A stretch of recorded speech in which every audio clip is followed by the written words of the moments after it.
식사 맛있게 하셨습니까? 재직해 하신 대로 힘드셨죠? 네. 우리 일여전대 분들께서도 다 차려놓은 밥상에 사람들이 안 와가지고 또 속상하셨을 것도 같은데 아무튼 모두 다 수고 많으셨고 또 준비해 주신 섬겨주신 여전대 분들께 감사드립니다. 오늘은 마지막으로 웨스트민스터 신앙고백서에 대한 내용들을 정리를 하고 이렇게 마무리를 하려고 합니다. 오늘 본문 말씀을 보면 마음으로 믿는 것과 입으로 시인하는 것을 동격으로 두고 있습니다. 마음으로 믿어 의에 이르고 입으로 시인하여 구원에 이른다. 이제 이 부분을 마음으로 믿는 것과 입으로 시인하는 것을 너무 나누면 이제 뭔가 좀 헷갈려질 수도 있습니다. 입으로 시인하는 게 그리 중요한가?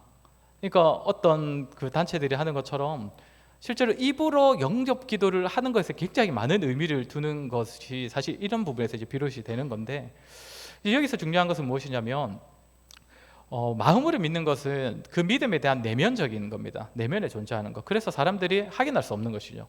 나는 하나님을 믿어 했을 때 난 마음에 믿음이 있어 이렇게 하면 아무도 발견할 수가 없죠. 그거는 심지어는 자기도 발견하기 힘들 수도 있습니다. 근데 이제 입으로 시인한다는 건 무엇이냐면 그 믿음이 이제 겉으로 표출되는 것이죠. 그 믿음이 겉으로 나오는 것이 고백입니다. 고백이죠. 그래서 그렇게 근데 이제 입으로도 이제 고백이 될 수 있고, 이제 지금 바울은 이제 입으로 고백한다라고 했는데 이제 야고보 사도 같은 경우에는 뭐라고 합니까?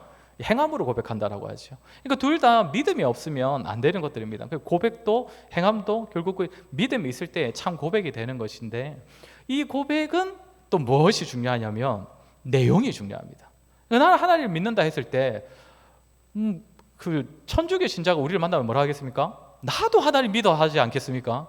둘 다 똑같이 하나님을 믿는다라고 할 때 그럼 너랑 나랑 똑같은 믿음을 가졌구나 이렇게 될 수가 있는데, 이단도 마찬가지 아니겠습니까? 근데 그렇기 때문에 믿음, 그 고백에는 무엇이 반드시 들어가 있어야 하냐면 내용이 있어야 됩니다. 내용이. 그래서 이제 우리가 신앙 고백서 그리고 이제 교리문답 그런 것들을 가지고 이 고백의 내용을 채워가는 겁니다. 내용들을. 그래서 우리가 이제 웨스트민스터 신앙 고백서를 가지고 성경이 말하는 우리가 믿어야 할 것과 우리가 살아내어야 하는 삶이 무엇인지를 함께 다루었던 것입니다. 제가 살펴보니까 가장 처음에 우리 웨스트민스터 신앙 고백서를 시작했던 날이 언제였냐면 2021년 7월 첫째 주 주일이었습니다. 2021년 7월 첫째 주. 사실 그때는 조금 부끄러운 말일 수도 있지만 저는 이제 할 만큼만 하자. 그때는 담임 목사 될 줄 모르고 일단 시작은 해보자. 약간 이런 마음으로 일단 그 오후 예배를 저희가 이제 그 코로나 때문에 한동안 못 하다가 7월 첫째 주에 조금 급하게 시작을 하게 됐거든요. 그래서 무엇을 하는 게 좋을까 하다가 이제 이거 시작했는데 자그마치 거의 만 3년 가량이 걸려가지고 오후 예배는 그리고 또 중간에 또 코로나 때 한 번 더 쉬었고. 또 때로는 헌신 예배나 이런 것들 때문에 빠질 때가 있어서 좀 오래 걸렸던 것 같습니다. 어쨌든 이 첫날에 했던 내용들을 다시 한번 좀 상기하면서 마지막으로 정리를 조금 해볼까 합니다. 제가 가장 첫날에 무엇을 했냐면 교리가 무엇인가라는 그 말씀을 드렸습니다. 제 교리는 무엇인가 밑에 답이 보이시죠? 우리 한번 같이 읽어보겠습니다. 시작.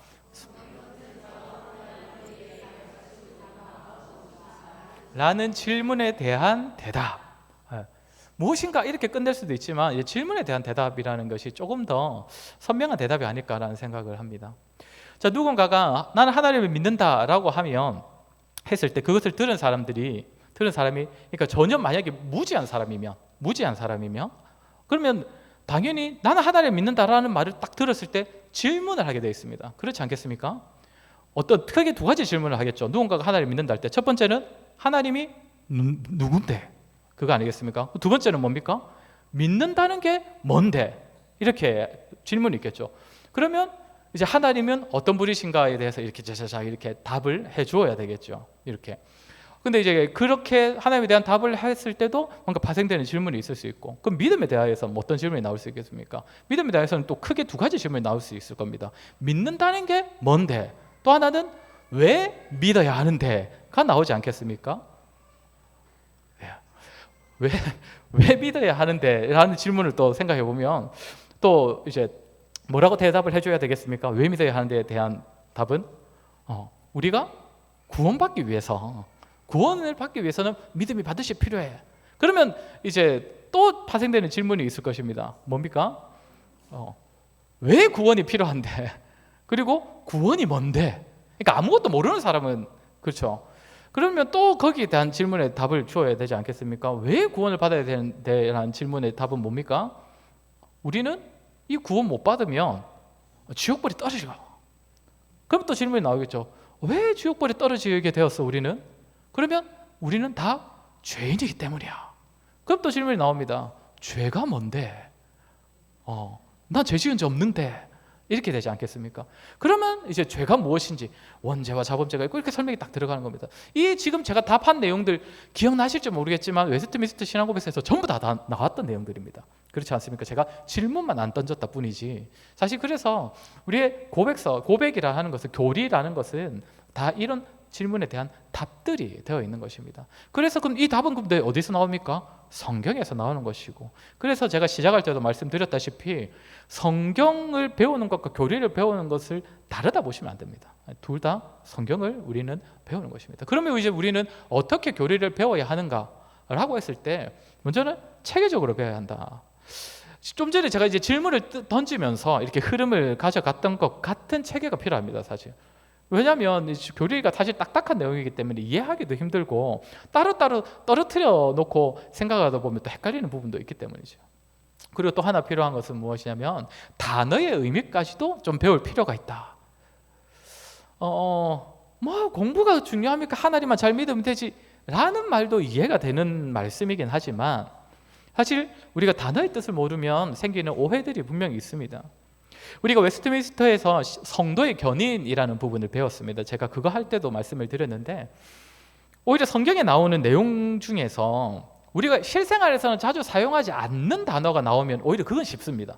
그러니까 성경에서만 나오거나 믿는 사람만 사용하는 단어가 나오면 쉬운데, 일상생활에서도 사용하는 비슷한 단어가 딱 여기 교리 안에서도 나오면 그때부터 조금 헷갈려지는데, 그 중에 하나가 성도의 견인입니다. 이 견인이라는 단어는 어디에서 자주 씁니까? 퍼진 차량 끌고 가는 견인차, 이걸 사용하다 보니까 여기서 성도의 견인도 어떻게 보통 생각하냐면 성도를 끌고 가시는 하나님. 근데 또 의미도 보면 비슷해요. 성도의 견인이라는 뜻이 무엇이냐면, 성도가 한번 믿음을 가진 그 성도를 하나님께서 끝까지 믿게 하신다, 구원에 이르게 하신다, 이걸 가지고 성도의 견인하니까 하나님께서 끌고 가시는구나, 그게 성도의 견인이구나 생각할 수가 있는데, 견인은 어떤 뜻이라고 했습니까? 이걸 오히려 쉽게 풀어서 말씀드리면 견디고 인내한다 라는 뜻이라고 했습니다. 성도가 끝까지 믿음을 잃지 않고 견딜 수 있는 게 어디서부터 힘이 나오는가, 이 내용이 성도의 견인이었습니다. 또 하나 헷갈리는 내용들이 있죠. 구속. 구속, 이것만 맨날 생각하다 보니까, 근데 사실 이것도 뭔가 맞는 뜻 같지 않습니까? 하나님께서 우리 삶을 구속하셨어. 근데 구속이 어떤 뜻입니까? 구원하고 속하셨다, 이런 뜻이거든요. 그래서 이제 지금 성경으로 보면 구속이라는 단어를 거의 찾아볼 수 없습니다. 대속 또는 속량으로 많이 이제 바뀌어졌습니다. 새롭게 바뀌면서. 그래서 이제 단어 뜻을 이제 조금 배울 필요가 있죠. 물론 하나님께서 우리를 구속하셨다 이렇게만 알아도 뭔가 은혜가 될 수 있는데, 사실은 이제 그게 아니니까 이제 이제 우리가 하나님께서 어떻게 구원을 받는가 했을 때 죄에 대한 속함도 있다, 이 뜻을 다 담고 있는 구속, 그 의미를 잘 알 필요가 있다는 것입니다. 그래서 우리는 단어의 의미까지도 좀 알 필요가 있고, 종합적으로 또 알아야 되는 것은 부분적으로 알다 보면 모순이 생깁니다. 뭔가 약간 안 맞는 것이 있을 수도 있거든요. 그래서 배울 때는 좀 한꺼번에, 물론 저처럼 이렇게 3년 동안이나 이걸 가르쳐버리면 또 옛날 배웠던 거 하나도 기억 안 나고 이럴 수가 있지만, 어쨌든 우리가 교리를 배울 기회가 있으면 좀 한꺼번에 빠르게 배우는 것이 참 좋다는 것입니다. 교리를 우리가 배울 때 얻을 수 있는 유익은 무엇입니까? 먼저는 하나님만을 예배하게 된다라는 겁니다. 바울이 사도행전에서도 말하지 않습니까? 너희는 알지 못하는 신도 섬긴다라는 말을 하는데, 알지 못하는 신을 그때도 제가 설교하면서도 말씀드렸는데, 예배한다는 건 사실 예배가 아니거든요. 그래서 우리는 하나님을 알게 될 때 우리가 하나님을 아는 만큼 잘 예배할 수 있습니다. 그래서 우리가 교리를 통하여서 하나님이 어떤 분이신지, 예수님께서 어떤 분이신지, 그분들이 우리를 위해 어떤 일을 하셨는지를 알면 알수록 정말 우리의 예배 자세와 태도가 더욱 달라지고 예배 가운데 기대하는 것도 달라지게 된다는 것입니다. 그리고 또 하나는 너무나 잘 아시다시피 이단으로부터 우리를 보호할 수 있는 수단이 또 교리입니다. 교리. 이단들도 자기들만의 교리가 있거든요. 근데 교리 이제 그냥 성경을 공부를 하다 보면 사실 이단들이 하는 그 풀이와 우리와 참 다르지 않다라는 생각이 들 때가 참 많이 있습니다. 오히려 이때는 교리를 탄탄하게 아는 것이 더 유익이 될 수가 있습니다. 그래서 우리가 교리를 통하여서 저런 유익을 얻을 수 있다는 것입니다. 그리고 또 하나 마지막으로는 교리의 공부를 할 때 우리의 태도가 어떠해야 하는 것인가. 싱클레어 퍼거슨이라는 신학자가 말을 했습니다. 신학의 목표는 예배이고 신학의 자세는 무릎 꿇는 자세이다. 그래서 저 이제 위에 앞에서 말했던 거랑 같이 나오는 것이죠. 우리가 교리를 공부하는 것을 통하여서 더 하나님을 잘 예배하기 위한 것이고, 그렇기 때문에 우리가 하나님을 잘 예배하기 위해서는 하나님께서 하나님을 우리에게 더 분명하게 계시하여 주셔야 우리가 잘 예배할 수 있기 때문에 그 계시하여 주시는 수단인 교리를 대할 때 우리는 무릎 꿇는 자세로 한다. 기도하는 마음으로 한다. 이런 것이 참 필요하고 중요하다는 것입니다. 이제 마지막으로는 이걸 혹시 잘리지는 않네요. 이게 그 웨스트민스터에서 다뤘던 주제들을 제가 한번 엮어본 것입니다. 맨날 한 장 한 장 이렇게 다루다 보니까 이 장과 이 다음 장이 뭔 상관인가 약간 이런 생각을 하실 수도 있는데, 저 왼쪽에 보시면 이런 주제로 다 나뉘어지는 것입니다. 가장 먼저 1장에서는 성경이 나온다 했습니다. 성경이 서론에 속한다고 했는데 왜 서론에 속하겠습니까? 뒤에 나오는 모든 내용들이 다 어디에 있는 내용입니까? 성경에 있는 내용이고, 일단 이 성경이 하나님의 말씀이고 하나님께서 우리에게 주신 특별 계시다라는 이 사실이 먼저 전제가 되어야 나머지가 다 내용이 우리에게 유익이 되기 때문에 가장 먼저 성경이 나오는 것이고, 그 다음부터는 첫 번째, 두 번째, 세 번째 저렇게 저것은 사실상 크게 보면 저게 다 신론이기도 합니다.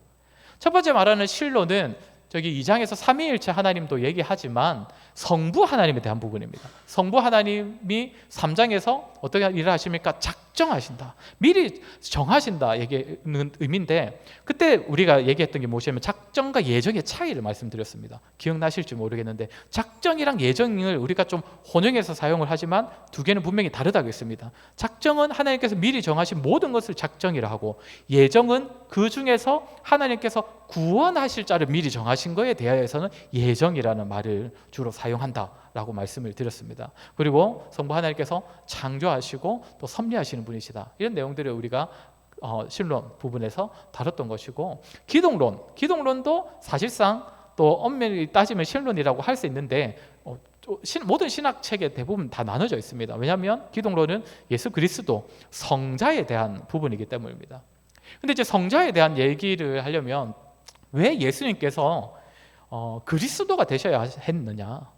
그리스도라는 말이 이제 한자로 기독인데, 그러니까 이제 기독론이지 않습니까? 그러니까 그리스도에 대해서 다루는 건데, 하나님의 아들이신 아버지 예수님께서 왜 그리스도가 되셔야 하냐? 그 그리스도는 어떤 의미입니까? 기름 부음을 받은 자지 않습니까? 그러니까 그 뜻을 가진다는 것은 이 땅에 오셔서 그 기름 부음 받은 자로서 역할을 하셨다는 건데, 그렇기 때문에 가장 먼저 던져야 할 질문은 무엇이냐면 왜 그분이 그리스도가 되셔야 하냐라는 질문입니다. 그러면 이제 나와야 되는 것은 그분이 당연히 우리의 구원을 위한 것이니까 먼저는 구원이 필요한 우리의 상태, 우리는 죄로 인하여서 타락했다. 이 부분이 이제 6장에서 다뤘던 것이고, 이제 7장에서 언약은 이제 행위 언약, 율법 언약이라고 하는 행위 언약, 그리고 은혜 언약, 이 두 가지에 대하여서 주로 나누어 얘기를 했습니다.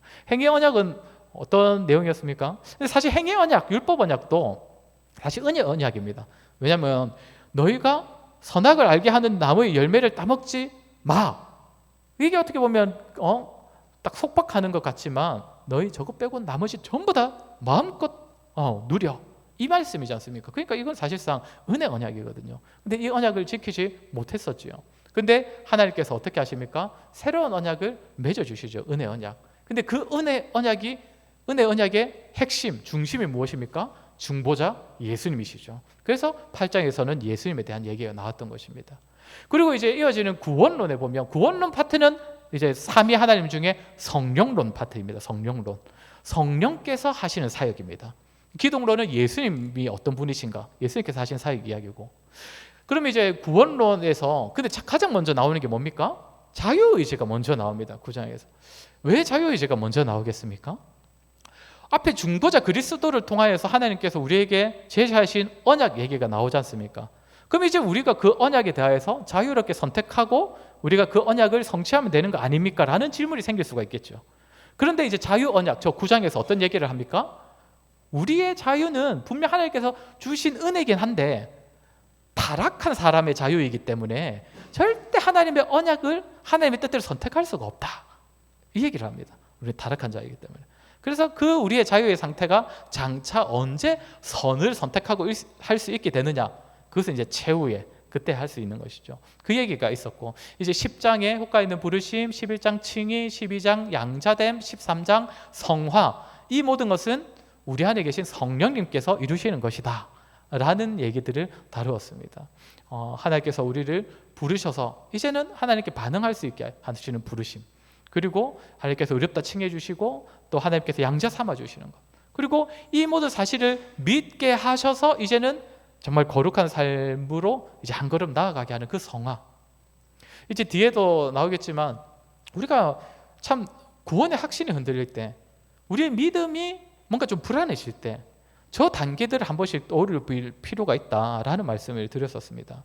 우리 안에서 성령님께서 이루신 저 일들이 우리 안에도 일어났는가, 지금도 일어나고 있는가를 한 번씩 확인해 볼 때. 그런데 이제 부르심, 칭의, 양자됨은 사실상 조금은 좀 헷갈릴 수 있는 부분일 수도 있지만, 적어도 그 사실이 내 안에서 믿어지고 그것을 전제로, 그로 인하여서 내가 이제는 좀 거룩한 삶을 살아야겠다, 하나님을 사랑하고 이웃을 사랑하는 그 성화된 삶을 시작해야겠다는 마음이 지속적으로 우리 안에서 일어나고 있다, 그 생각이 들면 이제 우리가 확인할 수 있는 거죠. 내 안에서 성령님께서 일하고 계시구나. 그러면 나는 성령께서 내주하시는 하나님의 자녀가 되었구나, 이렇게 확신할 수 있다는 것입니다. 이제 그 다음에는 이제 신자에 관한 부분으로 넘어갑니다. 신자의 의무, 신자의 삶. 신자가 이제 마땅히 가져야 하는 것은 앞에 이제 나온 내용들에 대해서 먼저는 이제 믿음을 가져야 되는 것이죠. 그리고 회개, 구원하는 믿음, 생명에 이르게 하는 회개. 둘 다 이제 사실상 구원에 관해서 말하는데, 그때 말씀드린 게 무엇이냐면, 우리가 구원받는 믿음이라고 할 땐 크게 두 가지로 나눠서 생각해 볼 수 있다. 하나는 우리가 소위 말하는 진짜 믿음이고, 제가 좀 헷갈릴 수 있는데, 이제 믿음 안의 요소 중에 믿는 게 있는 것이고, 우리가 하나님과 말씀을 믿는 파트가 있는 것이고, 또 하나는 이제 회개가 있는 것이, 회개, 죄로부터 이제 돌이키는 그 요소들이 이제 있어야 된다. 그 다음에는 이제 선행, 그리고 선행, 그리고 성도의 견인, 그리고 구원의 확신, 이 얘기가 나오는데, 여기서 다 나왔던 내용이 뭔지 기억나십니까? 우리 안에서는 나올 수 없다입니다. 선행도 우리에게서는 시작될 수 없다. 성도의 견인, 우리가 끝까지 참고 견디는 것도 우리 안에서 나올 수 없다. 사실 구원의 확신도 사실 우리 안에 나올 수 없다. 근데 구원의 확신과 또 확신에서 같이 나왔던 또 중요한 내용이 무엇이 있었냐면, 확신이 믿음의 본질은 아니다, 이 얘기 나왔습니다. 확신이 있다고 해서 내가 믿습니다 한다고 해서 구원을 받는 건 아니다. 그게 구원의 조건 아니다, 이 얘기가 나왔었습니다. 자, 이렇게 믿는 이제 신자는 이제 어떻게 살아야 하느냐 했을 때, 문제는 이제 율법을 떠올리게 됩니다. 사람들이 하나님께서 이렇게 살라고 하는 율법대로 이제 그럼 살면 되는 겁니까? 아니, 율법은 다 이제 옛날 것이라고 했는데 율법은 전혀 상관없는 것 아닙니까? 이렇게 했을 때 이제 19장에서 뭐라고 합니까? 시민법, 그리고 제사법이라고도 불리는 의식법, 이런 두 종류는 다 폐기가 되었지만, 그러나 지금도 유효한 건 무엇입니까? 도덕법이라고 하는 사랑의 법, 그것은 지금도 유효하다, 이런 얘기를 가르치는 게 19장이었고, 20장은 하나님께서 근데 우리에게 그럼 자유를 주셨지 않습니까? 율법대로 안 살아가고 하나님께서 자유를 주셨으니까 이젠, 그리고 나는 하나님을 믿으니까 그냥 내가 내 마음대로 살아가면 되는 거 아닙니까? 라고 생각하기 쉬운데, 하나님께서 양심을 주셨으니까 마음대로 살면 되지 않나? 그런데 그럴 수 없다라는 겁니다. 여기서 하는 말이 무엇이냐면, 자유는 마음대로 사는 게 자유가 아니다. 자유를 가지고 하나님의 뜻대로, 양심을 가지고 하나님께서 원하시는 대로 살아갈 때 우리는 우리의 자유와 양심을 제대로 사용한 것이다. 이 얘기가 나오는 파트가 20장입니다. 그리고 이제 21장은 당연히 신자에게 가장 최우선 의무라고 할 수 있는 것은 예배죠. 그 예배와 예배를 드려야 하는 안식일에 대한 얘기가 있었고, 그리고 오늘날은 조금 약간 상관이 없을 수도 있지만 이제 맹세와 서약이 옛 시대에는 굉장히 중요한 것이었기 때문에, 근데 때마침 우리가 저 맹세와 서약 부분 다룰 때 우리 교회에서 어떤 일이 있었는지 기억나십니까? 예, 목사 위임식 하기 전주에 저걸 다뤘었죠. 그러면서 우리도 다음 주에 다 서약할 겁니다 막 이 얘기 제가 그때 말씀드렸지 않습니까? 양심적으로 대답하셔야 됩니다 라고 제가 그때 이 얘기를 했었던 기억이 나는데, 그런 의미가 있고, 또 우리가 속해 있는 국가에 대하여서 국가 위정자를 어떻게 생각해야 되는가, 24장에서 우리가 속한 가정에 대하여 어떻게 생각해야 되는가가 있었고, 이제 마지막 두 파트가 교회론과 종말론 파트였습니다. 교회론은 앞에서 국가, 가정 말했는데 또한 하나님께서 세우신 공동체인 교회, 그렇지만 또 무엇보다 중요한 공동체 아니겠습니까? 그 중에서 이제 교회론에서 생각할 때 중요한 것이 성도의 교제 이야기를 했습니다. 성도의 교제는 우리끼리 이제 으쌰으쌰 하는 그런 것도 성도의 교제를 할 수 있지만, 이제 저기서는 어떤 얘기를 했던 거 기억나십니까? 우리 각자가 누구와 연합하고 교제할 때 성도의 교제가 일어난다 라고 했습니까? 우리 각자가 예수 그리스도와 연합하고 교제할 때 그 연합을 통하여서 함께 엮이게 되는 것이 성도의 교제라고 했습니다. 그러니까 각 사람이 그리스도와 연합하여서 그리스도를 통해서 모든 사람과 연합하게 되는 것이 교회론에서 말하는 성도의 교제라는 것입니다. 그런데 그럼 그리스도와 연합하는 것은 어떻게 가능한가라고 했을 때 대표적인 게 성례라고 했습니다. 성례. 저렇게 세례와 성찬을 포함하는 성례를 통해서 우리가 연합하게 된다. 성도의 교제를 이루게 된다. 근데 이제 성찬 뒤에 권징이 나오는 이유가 무엇이라고 했습니까? 권징은 성찬이 죄를 오히려 마시는 자리가 될 수 있기 때문에 그런 사람들을 애초에 성찬 자리에, 그런 사람은 오히려 성찬 자리에 못 오게 하는 것이 더 교회를 지키고 그 사람을 지키는 것이기 때문에 권지의 목적이 뭐라 했습니까? 그 사람을 지키고 여기 있는 성도들을 지키고 교회 전체를 지키는 것이 권징이라고 했는데 화면이 넘어갔습니다. 네, 넘어왔습니다. 네, 권징. 그래서 권징이랬고, 그 다음에 나오는 공의회가 뭐라고 했습니까? 오늘 날로 치면 칠의회라고 했습니다. 칠의회. 칠의회는 제가 저 때도 한번 말씀드렸는데 칠의와 권징은 다르다고 했습니다. 권징은 칠의에 포함되는 개념입니다. 칠의라는 것은 말씀으로 다스리는 모든 것을 칠의라고 하는데, 칠의회는 오늘날은 어떤 기구라고 했습니까? 교회 안에서는 당회, 교회 연합적으로 가보면 노회, 그리고 총회가 공의회고 칠의회입니다. 그래서 이제 이런 부분들을 말씀드리면서 제가 우리 성도님들이 참 칠의회를 위하여서, 그러니까 당회를 위해서 많이 좀 기도해 주시라는 얘기를 말씀을 드렸습니다. 왜냐하면 참 이 당회의 역할이 쉽지 않는 역할이기 때문입니다. 제가 지난주에도 제가 그 공동의회 광고를 드리면서 후보자 얘기를 조금 하면서 제가 말씀드렸죠.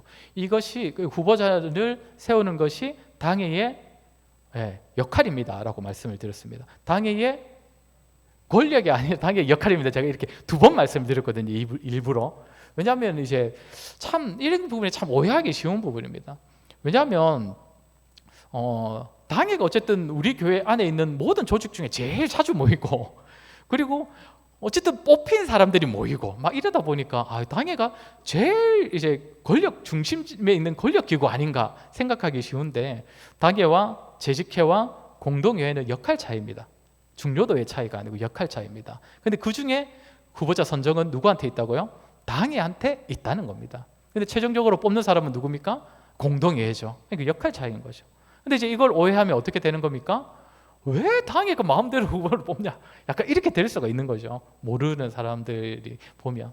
근데 이런 예민한 부분들을 결국에는 당회가 해야 되는 역할이기 때문에 우리 성도님들께서 항상 당회의 지혜가 있고 또 분별력이 있게 해달라고 항상 좀 기도를 해주시고, 특별히 또 당회의 일에 또 같이 또 기도로서 또 잘 협조할 수 있게 해달라고 또 기도를 해주시면 감사하겠습니다.